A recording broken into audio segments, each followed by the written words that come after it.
Hey guys, Toolman Tim here. Welcome back to the workshop where we create community, find freedom, promote preparedness, and share success.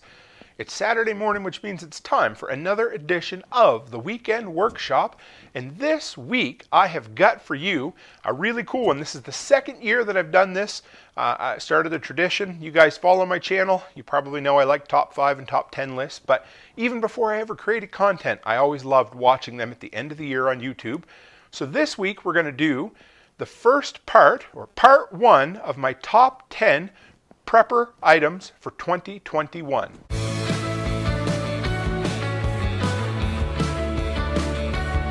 Alright guys, real quick before we dive into the list, you want to know more about who I am? Quickest way? toolmantim.co. Run by there.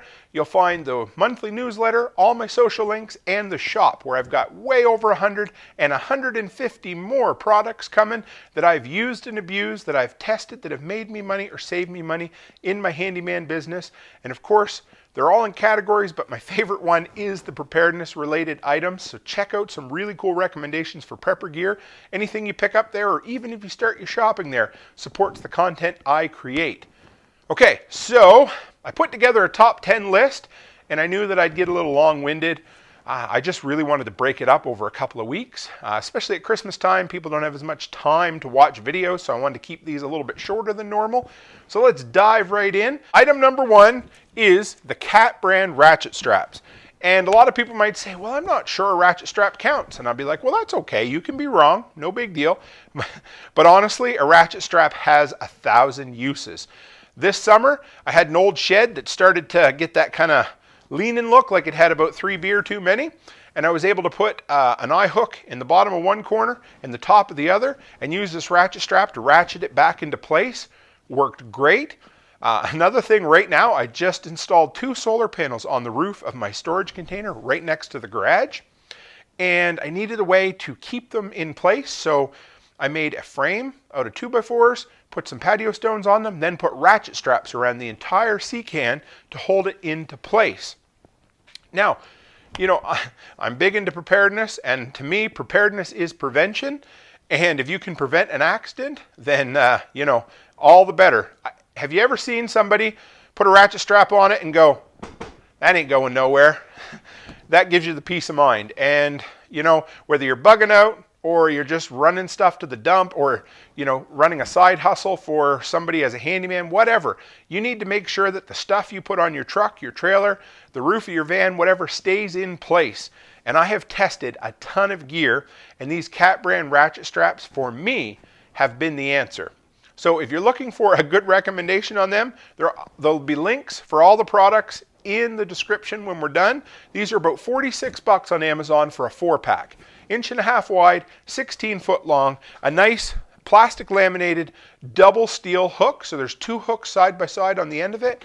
And this thing is just awesome. I use them every day. We bought 2 4-packs. You guys know I like black and yellow. So they fit right in with all my DeWalt tools. But we bought 2 4-packs. One goes in my work truck, one goes in my other work truck. And we have put them to the test. We've beat them up. We haven't wrecked one yet. And they've held up. And the best part is they hold up to the sun. Because usually I used to buy these ones from, like, I almost hate to say it, like Dollar Tree. They're like, well, $1 or $3, depending on which dollar store I got them at. They were pretty good, but as soon as they'd get in the sun, they'd start wearing and tearing. And so then I tried some other brands, but this Cat one's the one I stuck with. So that, for me, out of top 10, that, you know, it's the most boring of the bunch, but it definitely fit my top 10 prepper items for 2021. Number 2, and that is this guy right here, the Coast 615 lumen headlamp. Now, I don't have to tell us preppers or people who are into preparedness that, you know, we might look like a bit of a geek with this on. I did this for my other video because I've recommended this guy a couple of times, and I put him on upside down actually. But this thing has been great. It takes AAA batteries. It's very tough. The plastic is definitely sturdy. You can focus it on and off. And who doesn't want to be hands-free, whether you're working or you're in a power outage? We keep a couple of these in our blackout kit in the bedroom. We had a power outage just yesterday from when I was filming this, and hauled this guy out, put him on, went downstairs, got the breaker in the right position so I could go outside and hook up my generator. This thing is awesome. I love the cloth elastic fabric strap that comes with it. It's comfortable. You can adjust it to a bunch of different positions. And for me, and you might wonder why I recommended this one. Well, I spent way too much time researching headlamps, and the Coast brand, honestly, is at like every big box store out there. And this is the best price to lumens to quality comparison that I could find out of any of them. This is the cheapest, brightest headlamp that I could find. 615 lumens for right around 46 bucks on Amazon right now while we're talking. It has a rubber-coated waterproof switch. It's a three-way switch, so it goes bright, medium, low, and off. And again, look for these when they go on sale. I buy a bunch of them. But as far as my, and a lot of these items on here, they're not going to be sexy, but they're just a top quality product that I've used a bunch. So 615 lumen, Coast brand headlamp, 46 bucks on Amazon. That is item number 9 of my top 10 prepper items for the year. Number 8, and if you guys followed me last year, you'd know I had a PowerX charger. Actually, this guy right here, he's an 8-port. He's fairly quick and he works okay. My biggest complaint with him was the proprietary power cord that it comes with. So I was looking to get into doing more battery comparison videos for my channel, which I haven't really done a whole lot of yet. And I came across this guy right here. And this is the PowerX Charger Analyzer. Two things. Number one, first thing they did was they fixed the proprietary cable, and now they just have a straight up AC adapter that you can get off the shelf anywhere. That part to me is worth a ton, because this thing is useless if I cut the cord by mistake, because it has some kind of weird serial pin adapter thing. So this thing only has 4, but it will charge significantly faster than that. This would be my go-to charger every day of the week if it held 8 batteries. Although rarely do I need to charge more than 4 at a time. But what's great about this, you can set the level of your charge. So if you want to do quick charge, low charge, whatever, you set your milliamp hours right in there. It also has a discharge function.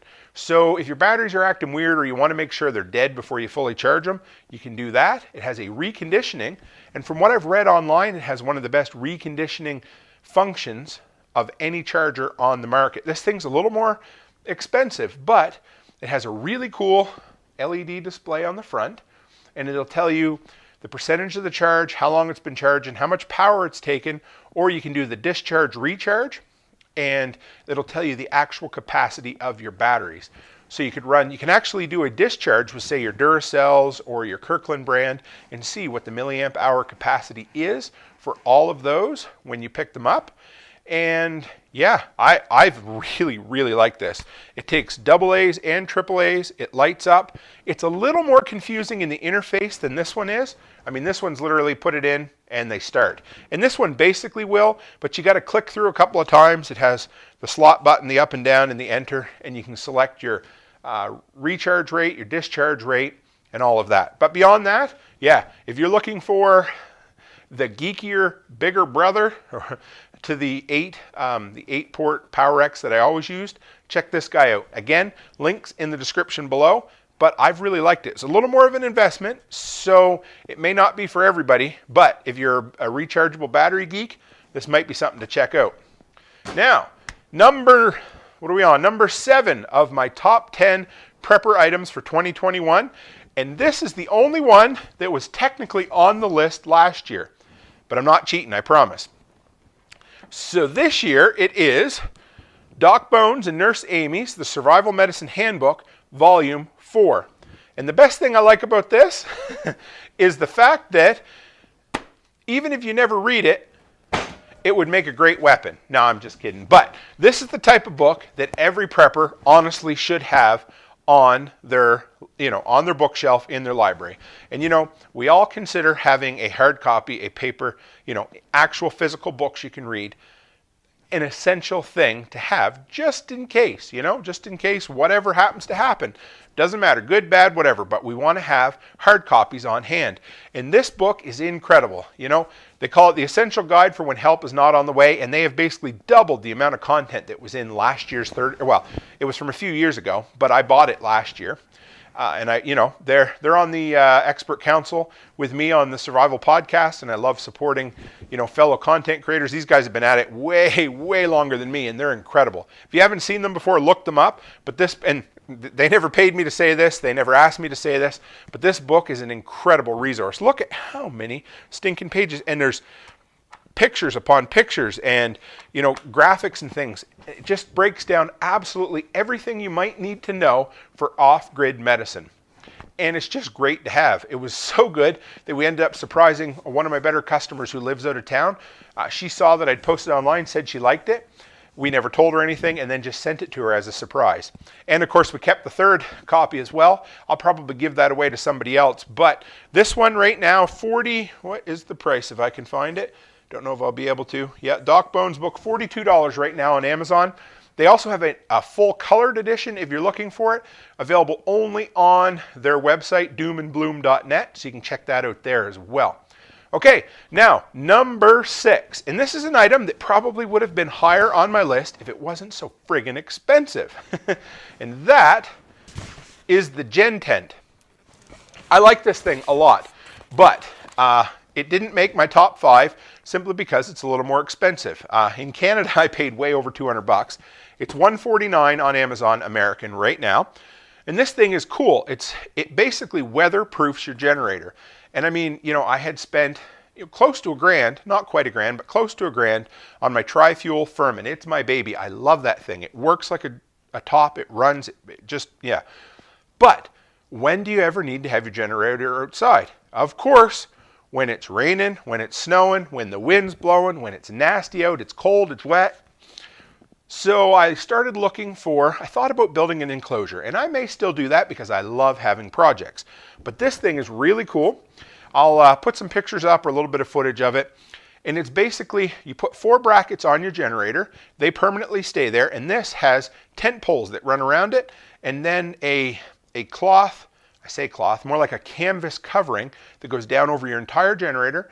It doesn't affect the air intake, it doesn't affect the running of the engine, but what it does is it protects all of the electronics on the front, and it protects the top of the generator to keep all the water off. So it'll hold up to, I don't think it's close to hurricane force winds, like 18 inches of snow. It'll keep all your electronics dry while you're using it. It even has an access panel on the top so you can refuel without removing this entire thing. So if you guys, and it's basically universal. So if you've got a generator lover in your family and you cannot think of anything else to pick up for your generator lover, then this may just be the item for you to pick up. Like I said, it's a little expensive, and I love the tent poles. I love the canvas cover. I love the see-through kind of, or the flap-up piece for covering the electronics. And there was two issues why this didn't make it higher on the list, really. Number 1 is the cost. It is a little expensive. And number 2 is the 4 brackets that mount permanently on your generator. I wish they'd have made them out of metal. They're made out of plastic, and for $150, I think they could have made them out of metal. But I still really like it. It's a really cool option, especially for somebody who lives in an area that they may not be allowed to put up a permanent enclosure for your generator, or you may just not want something in your backyard like that. But this is great. You put it on, it allows you can wheel your generator around, you can refuel it, you can plug your plugs in, and you can leave it outdoors in the worst weather and not worry about your generator getting absolutely wrecked, because it's an investment. And of course, again, you haven't succeeded if your generator stops because of the weather. If your generator breaks down, you're not, well, I mean, it happens to the best of us, but anything we can do to prevent something from causing us to have a really bad day is not a bad thing at all. And this Gen Tent, I love it. It's called the Storm Bracer. And yeah, so here we are, 70-mile-an-hour winds. So sorry, they say hurricane force precipitation and 70-mile-an-hour winds and up to 18 inches of snow. Sub-zero temperatures will not crack. So they're pretty highly on it. I've watched the videos on their website, and the thing really does hold up well. I'm kind of looking forward to trying it out if we lose power in a snowstorm, but I may just set it up and take it out and give it a shot anyway. So I hope you enjoyed the look at, I don't want to call it my bottom 5, but we'll call it part 1 of my top 10. So items number 10 through 6 of my top 10 prepper gear for 2021. These were 5 of the top items, the creme de la creme, as Macho Man Randy Savage would say, items that I use on a regular basis. And next week, you'll see my top 5 prepper items for 2021, and every item on there is something I use on a regular basis, and that is why they made the top 5. So anyway, guys, like I said, toolmantim.co, you can check that out. If you like my gear recommendations, if you're into preparedness and prepping, and you want to check me out, hit the subscribe button. We have 2 live streams a week, the podcast, which goes out 3 times a week, and of course, 2 tool review and gear review videos every single week. So, as always, guys, stay happy, stay healthy, and have a great week.